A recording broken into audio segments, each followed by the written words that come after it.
may bahagyamang pagbaba, subalit nakakaalarma pa rin daw ang datos ng adolescent pregnancy sa bansa. Lalo na ang sanhi nito, una na ang sexual abuse na naranasan ng mga bata. Tunghayan ang detalye sa report ni Criza Lopez. Nagkaroon man ng bahagyang pagbaba sa datos ng adolescent pregnancy sa bansa, nakikita pa rin ito ng Council for the Welfare of Children ang nakakaalarmang datos nito. Ayon kay Undersecretary Angelo M. Tapales, nangangailangan pa rin ito na maaksyonan o mapababa ang datos ng maagang pagbubuntis at matigil ang mga sanhi nito.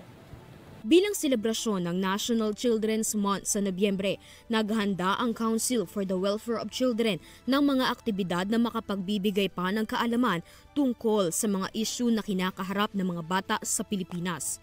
Ito ay sa pakikipagtulungan na rin sa Department of Social Welfare and Development o DSWD at National Youth Commission o NYC. Isa sa mga tinututukang issue ng mga nabanggit na ahensya ang maagang pagbubuntis o ang tawag nila ngayon na adolescent pregnancy dahil sa mga menor de edad na kasing bata ng 10 hanggang 12 taong gulang ay nagdadalang tao na.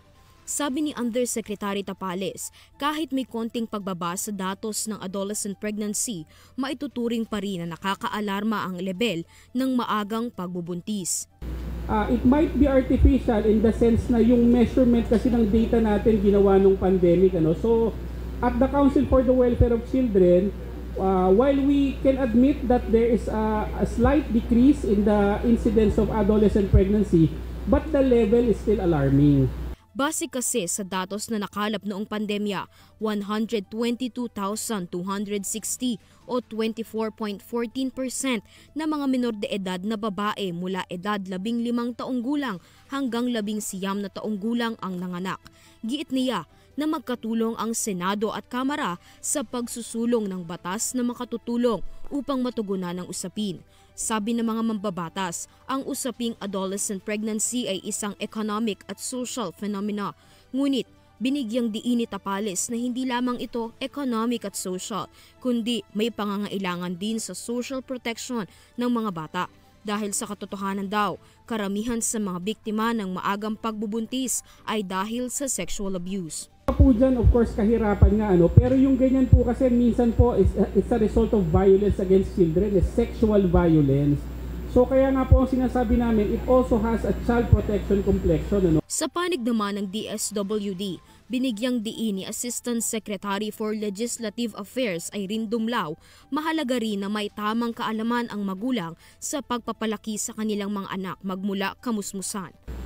Ito po ay napakahalaga na measure dahil ito nga may provision and expansion of knowledge and skills of parents and parent substitutes on parenting.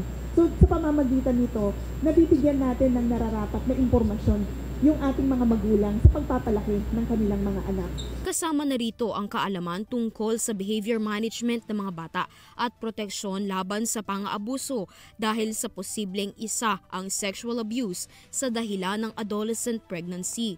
Mensahe ni Undersecretary Tapales sa mga magulang na maging alerto sa mga nakakausap ng anak hindi lamang sa personal kundi maging sa social media dahil sa kumakalat na artificial intelligence o AI online sexual abuse na kayang imanipula ang larawan ng mga bata.